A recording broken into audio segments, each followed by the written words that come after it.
What does civil Christianity look like? What does it look like to live out our life that is both constitutionally sound and biblically correct? Well, Dr. Martin Luther King Jr.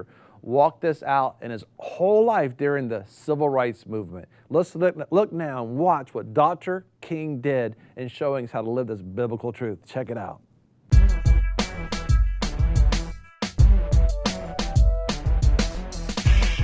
Be sure to subscribe and press alert to get new notifications of new success secrets made available on VFNtv.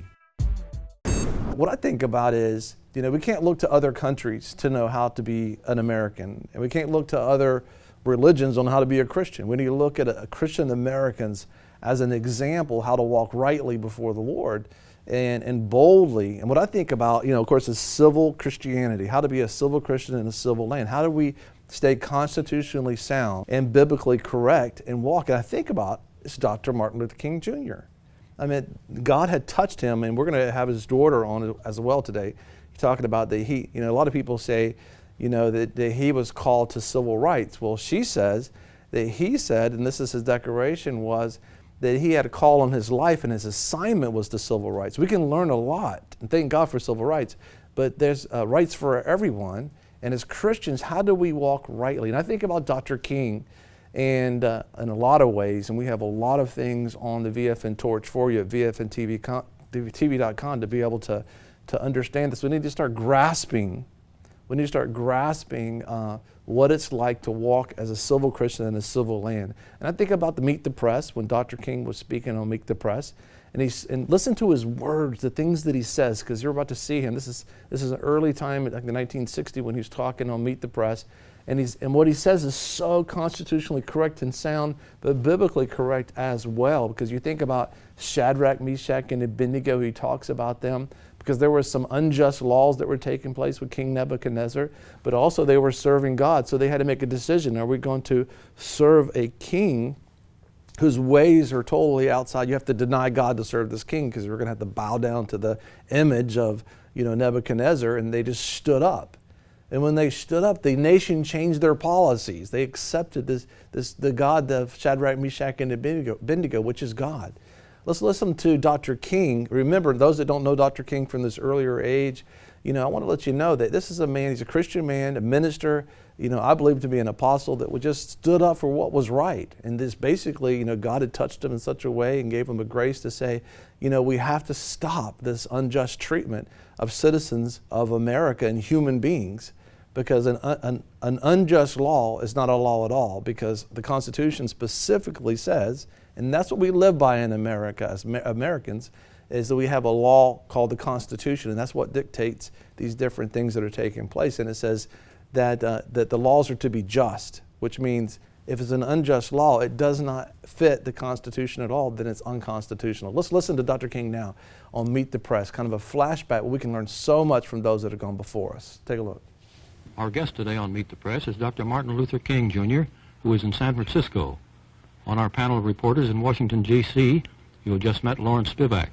Our other reporters today are Tom Wickert of the New York Times, James J. Kilpatrick of the Richmond News Leader, and John Chancellor of NBC News. We'll continue the questions now with Mr. Wickert. Dr. King, you said a moment ago that Alabama was a state that gives respectability to the resistance and defiance of the law.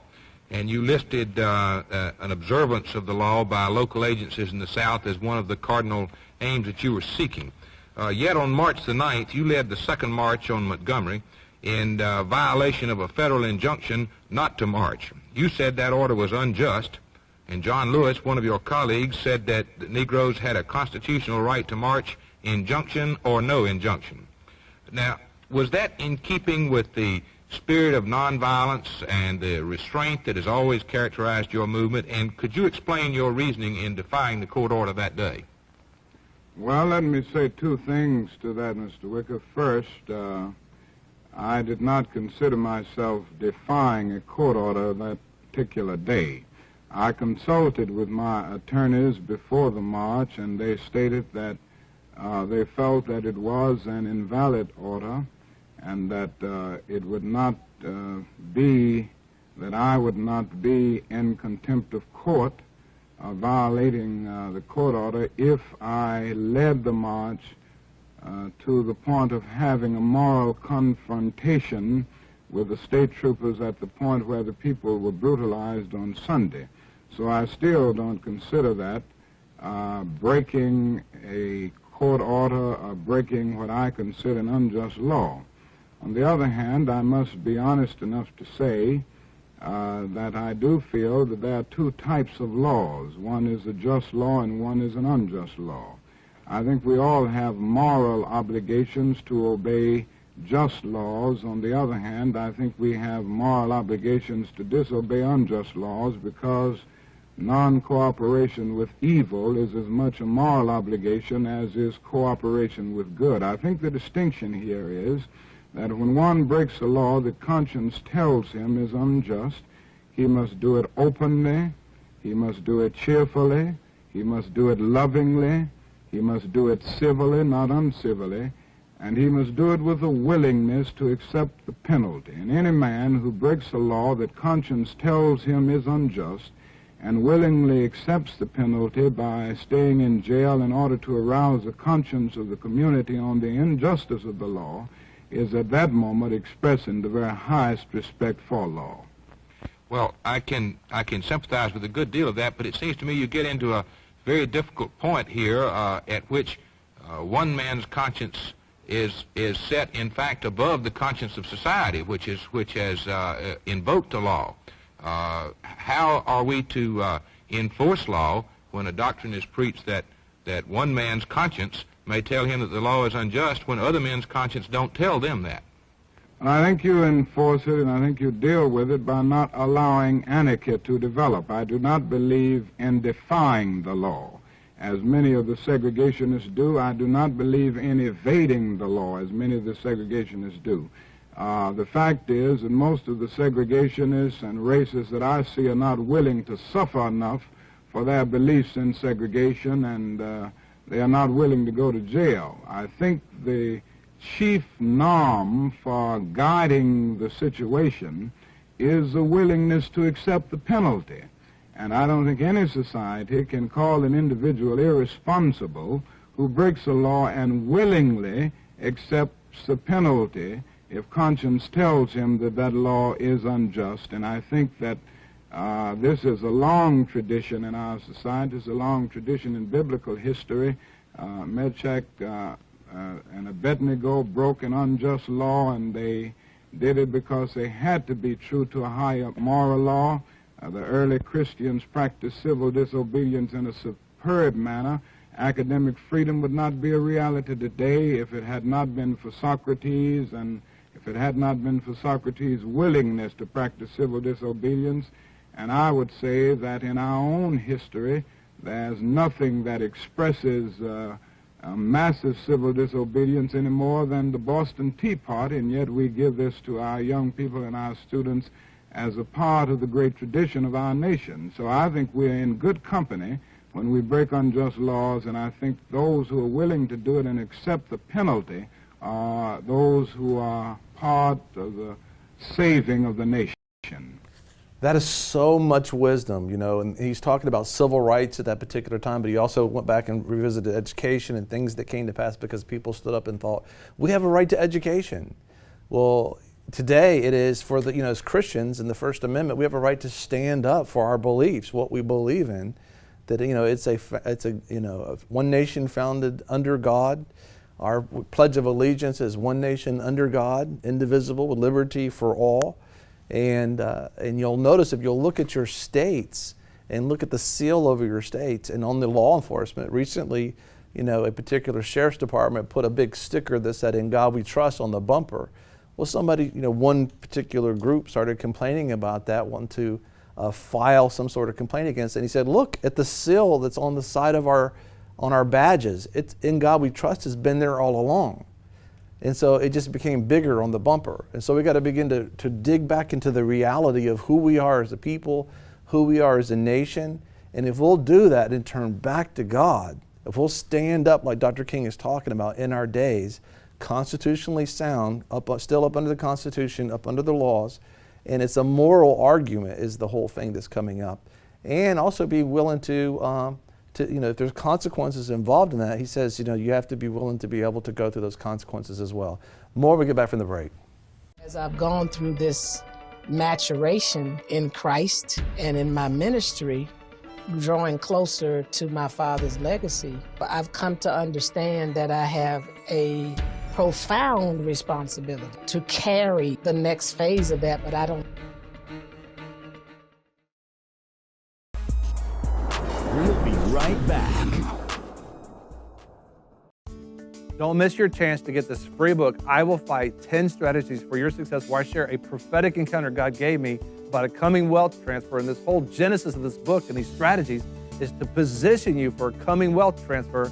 It's 10 strategies for success, dealing with your belief, your actions, commitments, giving you plans, giving you strategies. I mean, so many things I can't even talk about. But it's yours for free. Go to VFNkb.com and get your free copy now. Welcome back to VFNtv with your host, Greg Lancaster. Well, welcome back.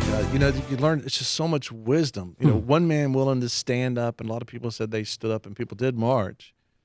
He was on the front lines. Yeah, stand up and pay the price. They were embracing arms with Dr. King. Yeah. And but as a Christian, as a minister, as a Christian, and as an American, and he did say continually, if I was in another country, this wouldn't even apply, but we're in America, we're only holding you to what's written on the papers. And what he's talking about is the United States Constitution, which I actually have a copy of the Constitution somewhere.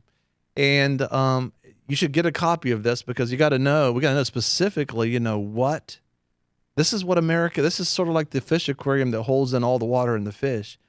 This is what everybody has to abide by. We just saw the chief of police of Pensacola, Florida, get sworn in the other day by Judge Kinsey, and he had to raise his right hand and he swore to uphold this Constitution. If we don't even know it, how can you hold yourself or someone else, constitutionally sound? But we got to begin to stand up, because if you violate the Constitution, you can go to jail for it. Absolutely. And you broke the law, and that's what happens. But we have civil Christianity that how to be a civil Christian in a civil land. We got to begin to think about how to come together as Christians. And I think about the Moravians, where they said, unity in the essentials, liberty in the non-essentials, and in everything love. Because we got a lot of differences in the body of Christ, but if you got Jesus right, that's right. If you got Jesus right, if you know who he is, the Son of God, and he's the only way to God, and there's salvation through him, and you're not saved by your own works. And then if you don't drink caffeine, we can get past that. We can get past that, and don't talk about my caffeine. But then we got to begin to come together. The enemy's trying to divide us all, and one way to do that is we have there's 10 commitments that Dr. King, as a matter of fact, they were just interviewing one of the men that walked with him. We'll have him on the program soon, but he was albino, African American. So in that day, everybody thought that he was a white man, and so Dr. King would send him into restaurants and to get the food for him and different things, which is beyond our it's beyond our comprehension. But this was the reality of what happened not too long ago, and he was talking about how much he loved Dr. King and how his heart broke. The worst thing that ever happened to him when he got assassinated in Memphis, Tennessee, and but he said, they asked the question of him, how did you get people to walk in agreement, and not be violent and do these wild, crazy things?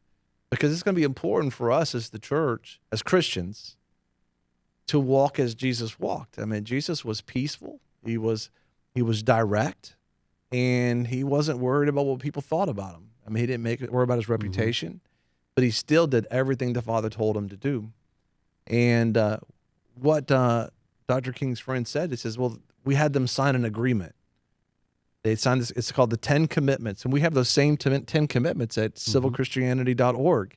If you want to stand up, and it's not about somebody that's going to just blast out. I mean, you can't walk with us if you're going to be, screaming at somebody as if we're coming from a place of self-righteousness. We're going to have to humble ourselves and stand in love. I mean, you think about Dr. King. I mean, Dr. King, and we have, I wish we had all this. We have it for you. We'll make it available for you on the VFNtv.com. of his daughter talking about what's going on. We have his niece, Alveda King. Dr. Alveda King talking about, the encounters. His sister talking about the encounters and that, And King Rules, a book that Dr. Alveda King wrote about the King family. Yes, most definitely. And so understanding that, it's like we can learn so much because the uniqueness is it looked like the whole world was against him, but yet he stood. But the Constitution was for him when many people in America weren't for the Constitution. They were just trying to manipulate the Constitution to do away with his and African-American rights in America. They were wrong. He was right. That's right. But he was also right in alignment with the Constitution, which means we got to know what the Constitution says so we can stand up for the First Amendment rights. You think about it, the First Amendment says we have a right to express our faith, and the government can make no laws concerning religion. That's as clear as can be. And so we got to begin to understand, I don't need to be muzzled down. I need to be able to talk. It makes me think about, Glenn Beck was even talking about on The Blaze as he's coming into this reality and understanding, so when, the police officers in Montgomery said, you can't be on the street. Well, that was an immoral thing they were saying. The fact was that Dr. King is a human being. He was a human being. He was an American citizen. He had all the rights due him of the United States Constitution. Any laws. So it was somebody trying to push something immoral to the point where they had loose dogs on the crowd of people. They beat and hit the people there that was with Dr. King and sprayed down with water hose. We'll make that available to you so you can see that. And if you haven't been educated, and that's exactly what happened. And that's what they were willing to go through to be able to stand for what's right.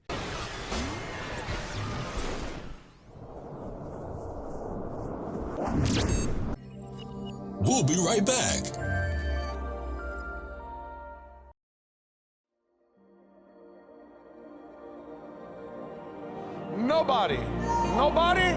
Nobody even comes close to comparing to Jesus. He's the firstborn of every creature. He's the firstborn by his resurrection of those from the dead. Who shall declare his generation? He is one with us, but he's definitely beyond us. He's great in his nature. His nature is incomprehensible. He is incomparable. He is divine. He's unique. He's equal with God. He's one with the Father. He filleth all things, yet is not contained by all things. All things were made by him, of him and through him, and to him are all things. He is before all things. By him does all things exist. He is God. He is man. He's as truly God as if he were not man, yet completely and perfectly man as if he were not God. He's a perfect man with no stain, no spot, no original sin, no actual sin. He was the perfect, blameless, sinless Son of God. He stands alone, ladies and gentlemen.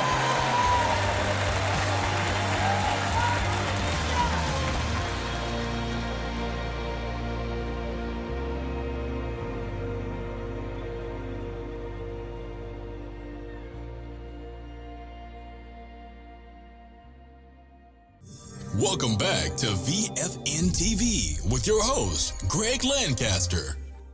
But listen to Glenn Beck. This is pretty interesting as he's talking about on The Blaze about this civil disobedience, what that is.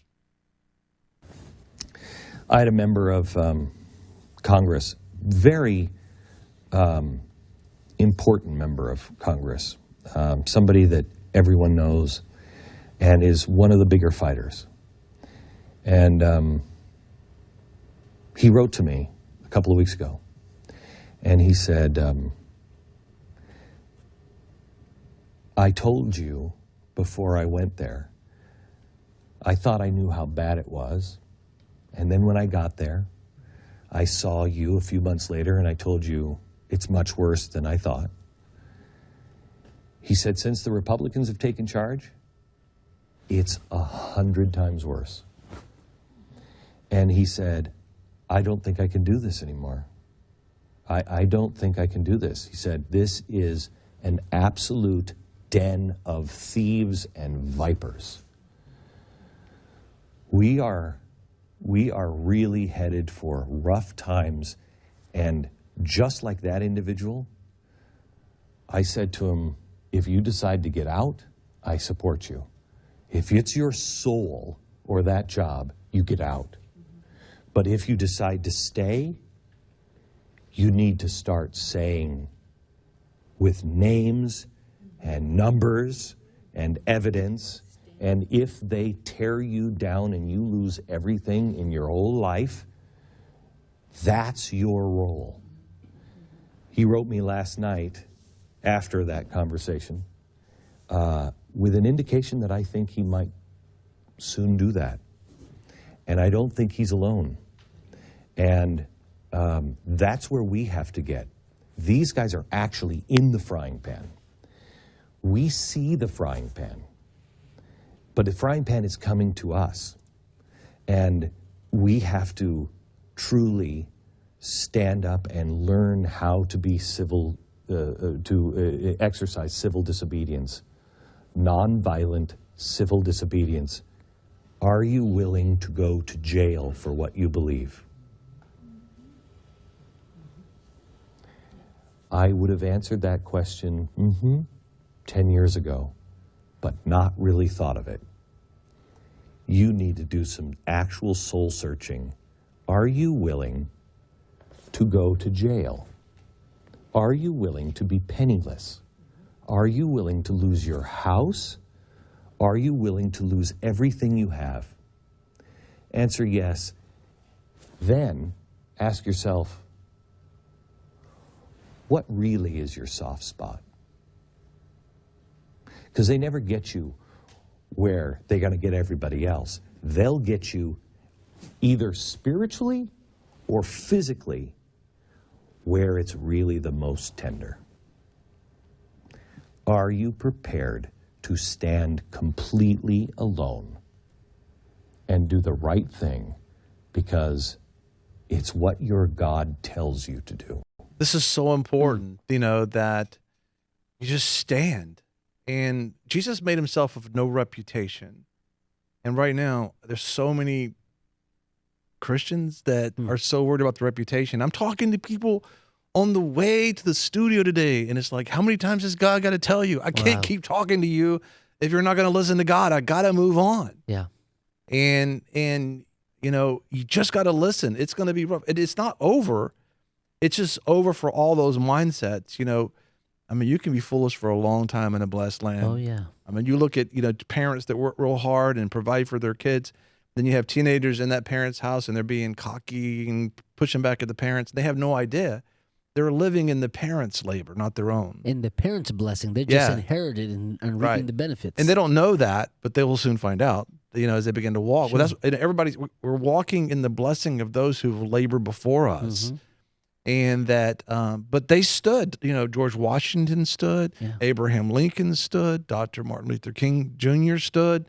So many people have stood.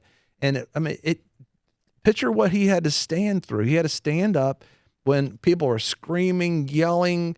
It's been 100 years since the Emancipation Proclamation's been signed, 100 years of generations going, just despite what the law was, we're still being treated this way.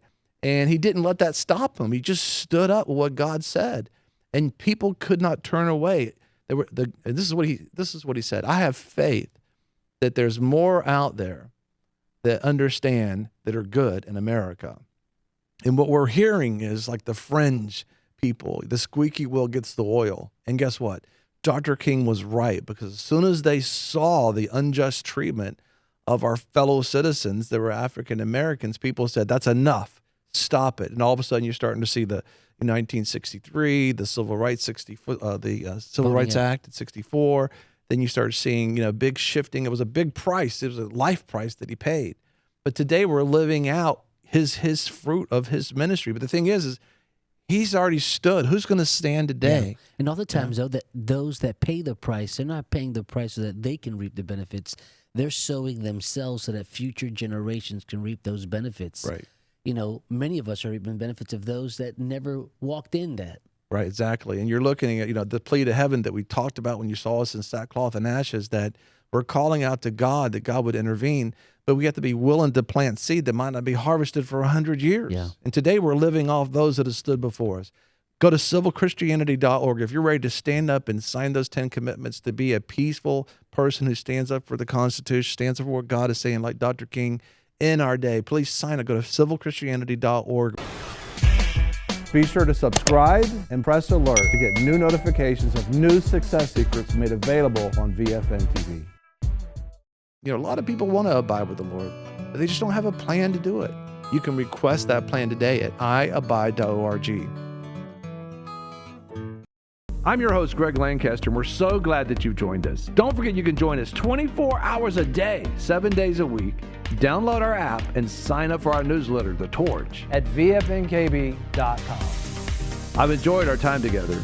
God bless.